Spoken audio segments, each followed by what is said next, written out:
नमस्कार दोस्तों, आज की तारीख है 14 जनवरी 2025 और हम आपके लिए लाए हैं हिमाचल प्रदेश के ताज़ा समाचार। लेकिन पहले एक सवाल, आप हिमाचल के किस खूबसूरत कोने से ये खबरें सुन रहे हैं? नीचे कमेंट करके जरूर बताएं। अब थोड़ी सी गंभीरता के साथ, अगर आप हिमाचल के विकास, पर्यटन और सामाजिक क्षेत्र की हर छोटी बड़ी खबर से अपडेट रहना चाहते हैं, तो हमारे चैनल को सब्सक्राइब करें। समाचार नंबर 1। न पानी गर्म मिला, न दिखी ज्यादा भीड़, प्रसिद्ध धार्मिक स्थल तत्तापानी में ऐसा रहा आलम। समाचार नंबर 2। मकर संक्रांति पर क्यों बनाई जाती है खिचड़ी, आक्रमणकारी खिलजी से है कनेक्शन। समाचार नंबर 3। HRTC चालक की मौत पर बैठाई जांच, प्रबंधन पर हैं प्रताड़ना के आरोप। समाचार नंबर 4। हिमाचल न्यूज, हिमाचल के 4 मंदिरों के सौंदर्यीकरण को बनेगा प्लान। समाचार नंबर 5। साइबर क्राइम, अब सोशल मीडिया अकाउंट से ठग रहे शातिर, ऐसे लगा रहे करारी चपत। समाचार नंबर 6। HP न्यूज, पहाड़ी से गिरा पत्थर, दादी पोती की मौत, शिमला के नालदेहरा में पेश आया दर्दनाक हादसा। समाचार नंबर 7। ठियोग पानी घोटाला, जेई सहित 25 कर्मियों के बयान दर्ज। समाचार नंबर 8। डोडराक्वार में MIS के सेब खरीद में घपला। समाचार नंबर 9। 20 करोड़ के लोन घोटाले में विजिलेंस की जांच शुरू, होटल मालिक पूछताछ के लिए शिमला बुलाया। समाचार नंबर 1। न पानी गर्म मिला, न दिखी ज्यादा भीड़, प्रसिद्ध धार्मिक स्थल तत्तापानी में ऐसा रहा आलम। प्रसिद्ध धार्मिक एवं पर्यटन स्थल तत्तापानी में मकर संक्रांति के उपलक्ष्य पर मंगलवार को आशा के अनुरूप भीड़ देखने को नहीं मिली। तत्तापानी अल सुबह नहाने पहुंचे श्रद्धालुओं ने बताया कि सुबह न तो लोगों की आवाजाही अधिक थी और न ही गर्म पानी के डबोलों में पानी गर्म मिला। पूर्व संध्या को पूरी रात चलने वाला ट्रैफिक भी नदारद रहा। हालांकि दिन चढ़ने के साथ लोगों की आवाजाही शुरू हो गई। बावजूद इसके तत्तापानी में मकर संक्रांति पर लाखों की लगने वाली भीड़ हजारों तक सिमट गई। इस दौरान श्रद्धालुओं को कई अव्यवस्थाओं का भी सामना करना पड़ा। पारंपरिक जिला स्तरीय मकर संक्रांति मेला तत्तापानी के मुख्य आकर्षण प्राकृतिक गर्म पानी के स्रोतों में स्नान करने के लिए श्रद्धालुगण दूर दराज क्षेत्रों से यहां पहुंचते हैं। मकर संक्रांति को सुबह स्नान करना महत्वपूर्ण माना जाता है, इसलिए लोग सुबह ही स्नान करने पहुंच जाते हैं। वर्ष 2015 से पूर्व जहां सतलुज नदी के किनारे प्राकृतिक तौर पर गर्म पानी के स्रोतों में स्नान करने के लिए प्रदेश एवं देश के विभिन्न कोनों से श्रद्धालुगण पहुंचते थे। वर्ष 2015 के बाद कोल बांध परियोजना आरंभ होने से विशाल जलाशय बनने पर गर्म पानी के स्रोत इसमें जलमग्न हो गए। हालांकि सरकार द्वारा बोरिंग कर गर्म पानी श्रद्धालुओं के लिए उपलब्ध करवाया गया, परंतु वह नाकाफी है। पूर्व मेला कमेटी प्रधान बाबूराम ने बताया कि श्रद्धालुओं के लिए बनाए गए स्नानाघर में कोई भी वृद्धि नहीं हुई है। वहीं गर्म पानी को समय समय पर बोरिंग की जानी आवश्यक है, ताकि अधिक गर्म पानी उपलब्ध हो। स्थानीय निवासी टेक चंद ने कहा कि महिलाओं के लिए बनाया गया पुराना स्नानाघर बंद पड़ा है तथा सफाई व्यवस्था भी माकूल नहीं है। मेले में आई श्रद्धालु सोनू वर्मा ने कहा कि महिलाओं के लिए केवल एक ही स्नानागार मेला स्थल पर बनाया गया, जिसमें महिलाओं की भारी भीड़ रहती है। नहाने के लिए घंटों इंतजार करना पड़ता है, वहीं बीमारी का खतरा भी बना रहता है। रामपुर से आए श्रद्धालु अनुज ने कहा कि तत्तापानी एक ऐतिहासिक धार्मिक स्थल है। लोग यहाँ प्राकृतिक गर्म पानी में स्नान के लिए आते हैं। नहाने के लिए कोई उचित व्यवस्था नहीं है। नहाने के लिए और डबोले होने चाहिए। बहरहाल, पारंपरिक जिला स्तरीय मेले में लोगों ने तुलादान किया। जल क्रीड़ा में किश्ती, बोटिंग, स्कूबा ड्राइविंग का भी आनंद लिया। सांस्कृतिक कार्यक्रमों में व्यावसायिक एवं स्थानीय कलाकारों ने अपनी प्रस्तुतियां दी। मेला स्थल पर विभिन्न प्रकार के लगभग 200 स्टॉल लगाए गए हैं, जहां लोग खरीदारी कर रहे हैं। समाचार नंबर 2। मकर संक्रांति पर क्यों बनाई जाती है खिचड़ी, आक्रमणकारी खिलजी से है कनेक्शन। मकर संक्रांति पर्व पर सुबह उठकर स्नानादि करके पूजा अर्चना उपरांत खिचड़ी खाने का विशेष महत्व है। इस दिन लोग सुबह ही खिचड़ी खाते हैं तथा अपने रिश्तेदारों व सगे संबंधियों में खिचड़ी बांटते हैं। ज्योतिष क्षेत्र में अंतर्राष्ट्रीय स्तर पर ख्याति हासिल जवाली के ज्योतिषी पंडित विपन शर्मा ने बताया कि मकर संक्रांति को खिचड़ी खाने का विशेष महत्व है। उन्होंने बताया कि इस दिन जो खिचड़ी बनाई जाती है उसमें चावल, उड़द की दाल, हल्दी, हरी सब्जी व घी मिलाया जाता है तथा प्रत्येक खाद्य पदार्थ का किसी न किसी ग्रह से संबंध होता है।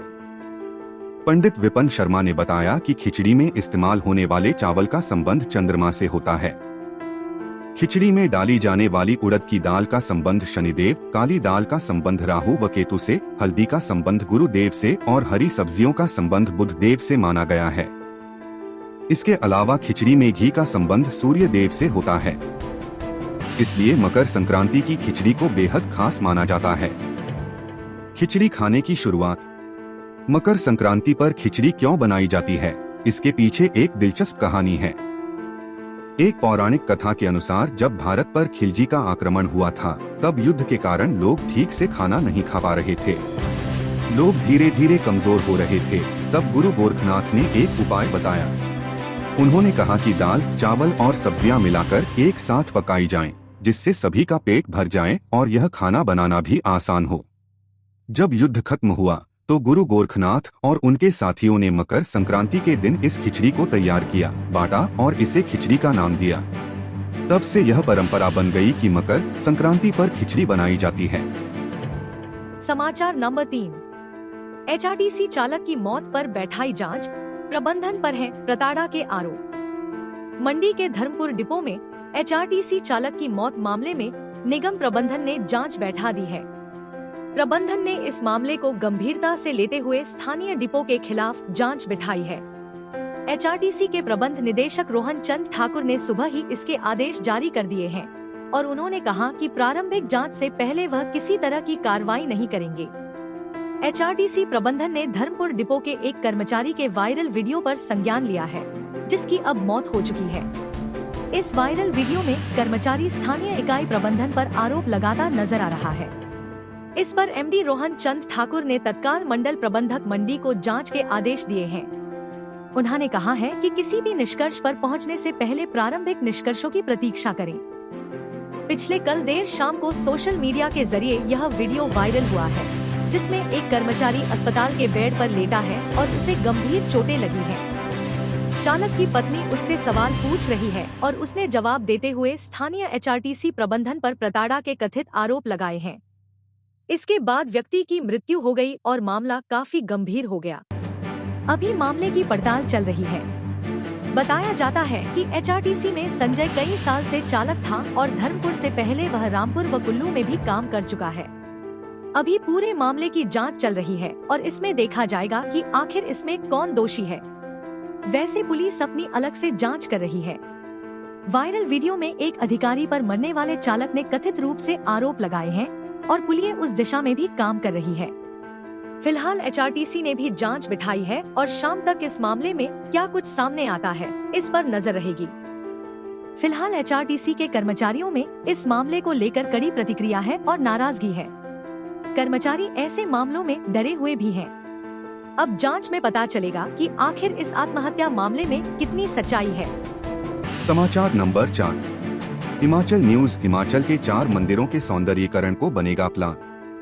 मुख्यमंत्री ठाकुर सुखविंदर सिंह सुक्खू ने सोमवार को यहां भाषा एवं संस्कृति विभाग की समीक्षा बैठक में कहा कि प्रदेश के 4 मंदिरों के सौंदर्यीकरण के लिए मास्टर प्लान तैयार होगा। उन्होंने कहा कि बाबा बालकनाथ, माता चिंतपूर्णी, श्री नैना देवी जी और ज्वालाजी मंदिर परिसरों के सौंदर्यीकरण के लिए यह मास्टर प्लान बनेगा। उन्होंने कहा कि शिमला स्थित बैंटनी कैसल में डिजिटल संग्रहालय की स्थापना का कार्य इस वर्ष पूर्ण कर लिया जाएगा और अंतर्राष्ट्रीय रॉरिक स्मारक ट्रस्ट को पर्यटन की दृष्टि से विकसित करने और शिमला विंटर कार्निवाल के आयोजन को अधिसूचित करने के निर्देश भी दिए। बैठक में उप मुख्यमंत्री मुकेश अग्निहोत्री, स्वास्थ्य मंत्री डॉ कर्नल धनी राम शांडिल, लोक निर्माण मंत्री विक्रमादित्य सिंह, राकेश कंवर, गोपाल शर्मा, डा पंकज ललित और अन्य वरिष्ठ अधिकारी भी उपस्थित थे। सीएम ने ये ऐलान भी किए। मुख्यमंत्री ने इस दौरान कहा कि आगामी वित्त वर्ष से सभी जिलों में जिला स्तरीय उत्सव आयोजित किए जाएंगे। प्रदेश में होने वाले मेलों एवं उत्सवों में कम से कम एक सांस्कृतिक संध्या स्थानीय कलाकारों के लिए आरक्षित की जाएगी। सांस्कृतिक कार्यक्रमों के कुल व्यय की 33% राशि स्थानीय कलाकारों को दिए जाने का प्रावधान किया जाएगा। उन्होंने कलाकारों का मानदेय निर्धारित करने तथा मानदेय का युक्तिकरण करने के भी निर्देश दिए। सुक्खू ने कहा कि प्रदेश सरकार द्वारा 107 मेले अधिसूचित किए गए हैं, जिनमें 4 अंतर्राष्ट्रीय, 5 राष्ट्रीय, 29 राज्य तथा जिला स्तर के 69 मेले शामिल हैं। प्रदेश सरकार द्वारा वित्त वर्ष 2024 से 25 में अभी तक इन मेलों के आयोजन के लिए 1.10 करोड़ सहायता अनुदान राशि प्रदान की गई है। मुख्यमंत्री के निर्देश, अधूरे काम जल्द पूरा करें अधिकारी। मुख्यमंत्री सुखविंदर सिंह सुक्खू ने सोमवार को यहां लोक निर्माण, शिक्षा और स्वास्थ्य एवं परिवार कल्याण विभाग की विकासात्मक परियोजनाओं व निर्माण कार्यों की समीक्षा की। उन्होंने अधिकारियों को उन निर्माण कार्यों को प्राथमिकता के आधार पर अति शीघ्र पूर्ण करने के निर्देश दिए, जिनका कार्य 80% से अधिक पूर्ण किया जा चुका है। इसके लिए उपलब्ध बजट को जरूरत के अनुसार इस्तेमाल किया जा सकेगा। उन्होंने लोक निर्माण विभाग को टेंडर फॉर्म की फीस के युक्तिकरण करने के निर्देश भी दिए। इस फॉर्म की कीमत को वर्तमान जरूरतों के अनुसार रखा जाएगा। मुख्यमंत्री ने लोक निर्माण विभाग को भी अपने यहां पड़े डिपॉजिट वर्क को कंप्लीट करने के निर्देश दिए हैं। यदि यह डिपॉजिट वर्क नहीं हुआ तो राज्य सरकार को वैकल्पिक एजेंसियों पर इस काम का आवंटन करना पड़ेगा। मुक्केबाज को बधाई। मुख्यमंत्री सुखविंदर सिंह सुक्खू ने मंडी जिला के निवासी अविनाश जम्वाल को उत्तर प्रदेश के बरेली में आयोजित राष्ट्रीय मुक्केबाजी चैंपियनशिप में स्वर्ण पदक जीतने पर बधाई दी है। मुख्यमंत्री ने कहा कि अविनाश जम्वाल ने प्रदेश का नाम रोशन किया है और वह अन्य युवाओं के लिए प्रेरणा स्रोत हैं। समाचार नंबर 5। साइबर क्राइम, अब सोशल मीडिया अकाउंट से ठग रहे शातिर, ऐसे लगा रहे करारी चपत। साइबर ठग आए दिन नई नई तरकीबों का इस्तेमाल करके धोखाधड़ी कर रहे हैं, लेकिन अब साइबर ठग सोशल मीडिया और बैंक खातों को किराए पर लेकर ठगी की घटनाओं को अंजाम दे रहे हैं। दरअसल इन्फ्लुएंसर इकोनॉमी के बनने से सोशल मीडिया को एक पैसे कमाने के उपकरण के रूप में देखा जाने लगा है। साइबर ठग इसका फायदा उठाते हैं और अब सोशल मीडिया यूजर्स को मार्केटिंग का झांसा देकर जल्दी और ज्यादा पैसे देने का वादा कर रहे हैं। अगर यूजर्स इस झांसे में फंस जाते हैं तो वे अपने अकाउंट का नियंत्रण खो सकते हैं और यहाँ तक कि कानूनी समस्याओं में भी पड़ सकते हैं। साइबर ठगी की घटनाएं इन दिनों बढ़ती ही जा रही हैं। कई देशों में सोशल मीडिया और बैंक खातों को किराए पर देने का एक वैध तरीका है। कुछ कंपनियां इस पर आधारित व्यवसाय चला रही हैं, जिनका दावा है कि यूजर्स प्रोफाइल को किराए पर लेकर और सकारात्मक संदेश पोस्ट करके ब्रांड की पहुंच बढ़ाई जा सकती है, लेकिन इसका दूसरा पक्ष खतरनाक भी है। State CID DIG cyber crime Mohit Chawla का कहना है कि कई बार सोशल मीडिया खाता मालिक जो अपने खाते में अपने ईमेल के माध्यम से लॉगिन करते हैं, वे अपने ईमेल खाते तक पहुंच खो सकते हैं। DIG मोहित चावला ने कहा कि कोई प्रतिष्ठित कंपनी आपके लिंक्डइन खाते तक पहुंच प्राप्त करने की आवश्यकता नहीं होगी। वे इसके बजाय सहयोग या समर्थन चाहते होंगे। जो सोशल मीडिया खाते इस तरह की पेशकश करते हैं, वे भी कुछ संकेत दे सकते हैं। पैसों का लालच देकर की जा रही धोखाधड़ी। सोशल मीडिया हासिल करने के बाद धोखेबाज इन खातों का उपयोग जालसाजी, धोखाधड़ी और गलत जानकारी फैलाने के लिए करते हैं। हमने फेसबुक पर एक पोस्ट देखी जिसमें एक खाता प्रति माह 10,000 से 15,000 रुपए देने का वादा किया गया था। यह इस आधार पर था कि खाता कितने यूजर्स से जुड़ा है।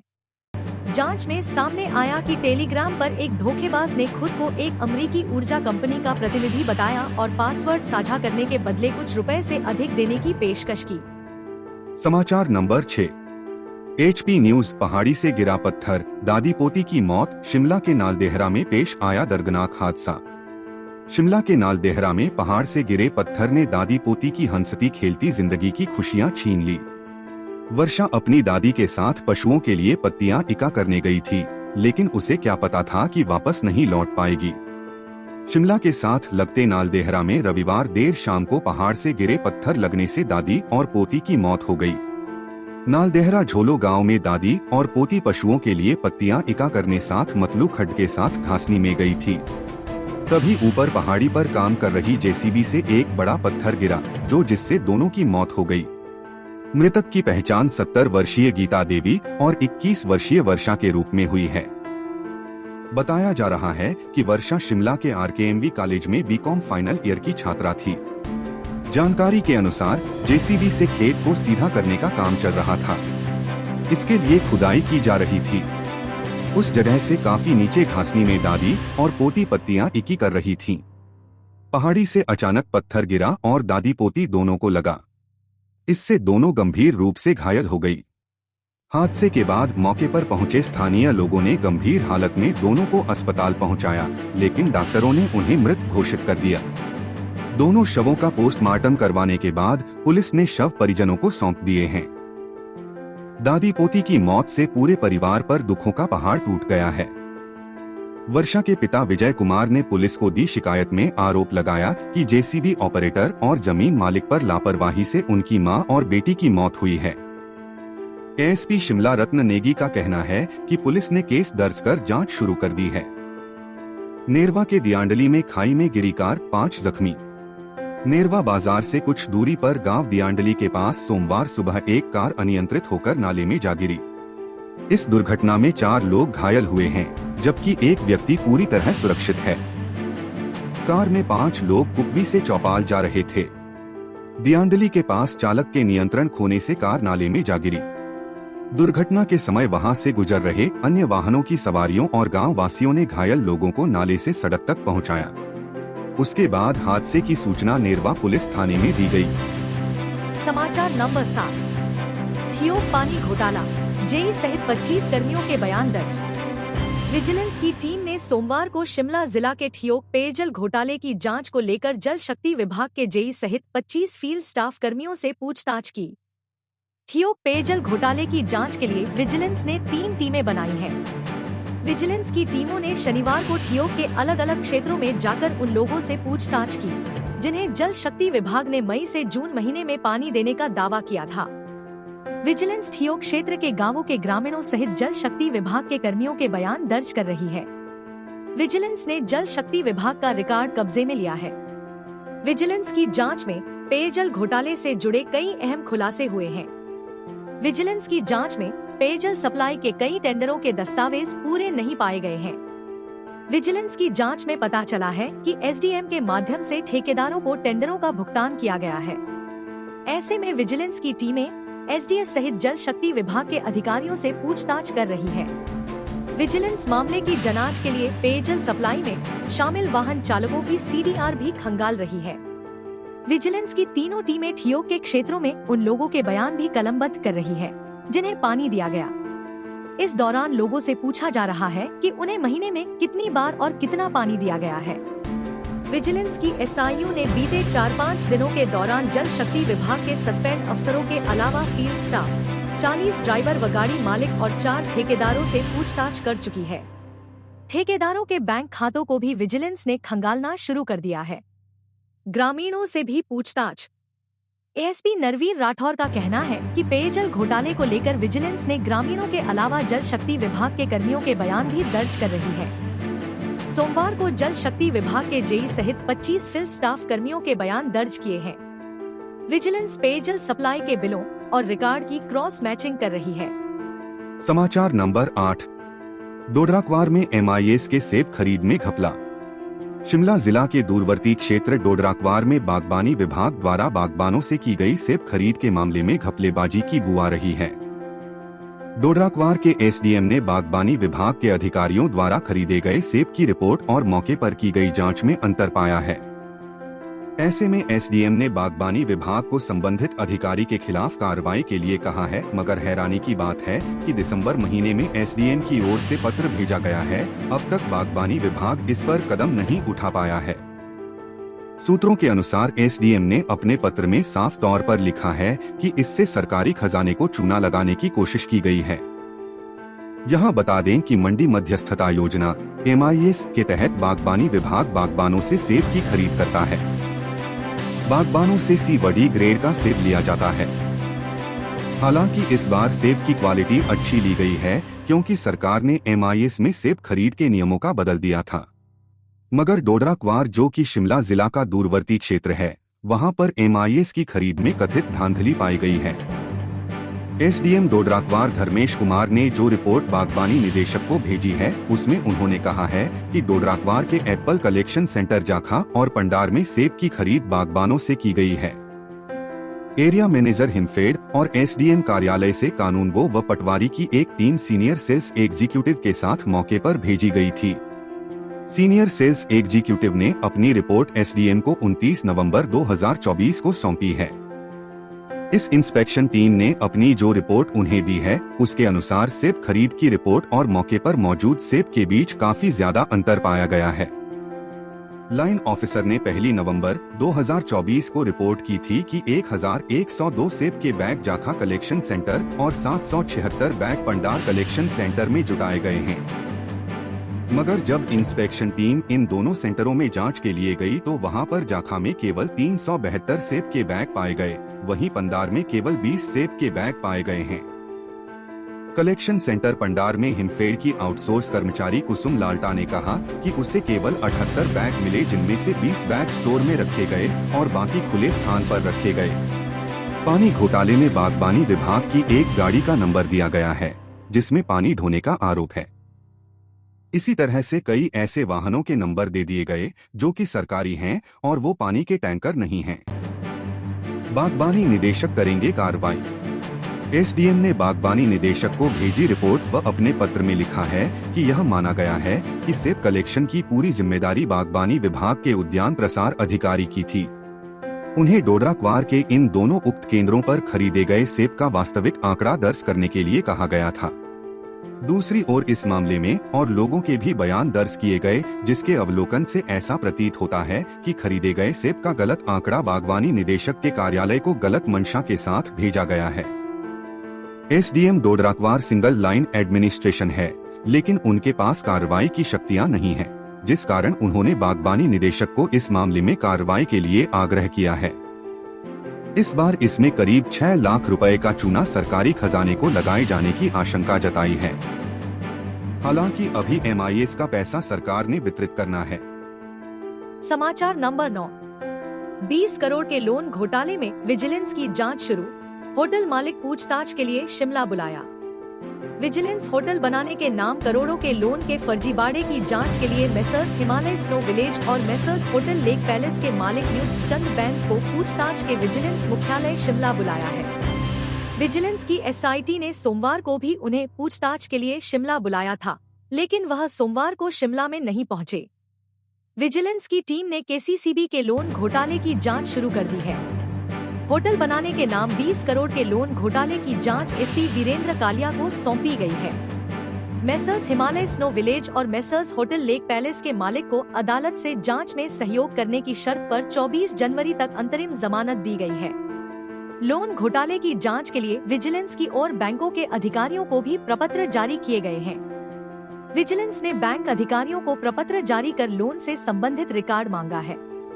लोन घोटाले के मामले की जांच के लिए विजिलेंस बैंक रिकॉर्ड भी खंगाल रही है। विजिलेंस की टीम ने बैंक लोन की ऑडिट रिपोर्ट भी कब्जे ली है। विजिलेंस बैंक ऑडिट रिपोर्ट को खंगाल रही है। ऐसे में विजिलेंस बैंक अधिकारियों और कर्मचारियों की भूमिका की भी जांच कर रही है। होटल बनाने के नाम 20 करोड़ के लोन घोटाले के आरोप में विजिलेंस ने मेसर्स हिमालय स्नो विलेज और मेसर्स होटल लेक पैलेस के मालिकों के साथ साथ Kangra central cooperative bank limited KCCB के अधिकारियों और कर्मचारियों के खिलाफ केस दर्ज किया है।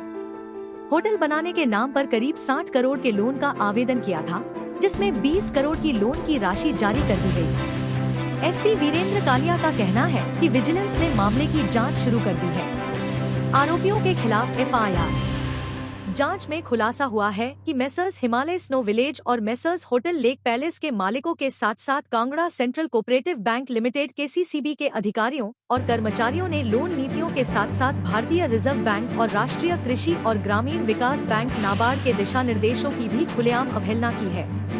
विजिलेंस ने आरोपियों के खिलाफ भारतीय दंड संहिता IPC की धाराओं 420, 468, 471, 120B और भ्रष्टाचार निवारण अधिनियम 1988 की धाराओं 13(1) 13(2) के तहत अपने ऊना पुलिस स्टेशन में FIR दर्ज की है।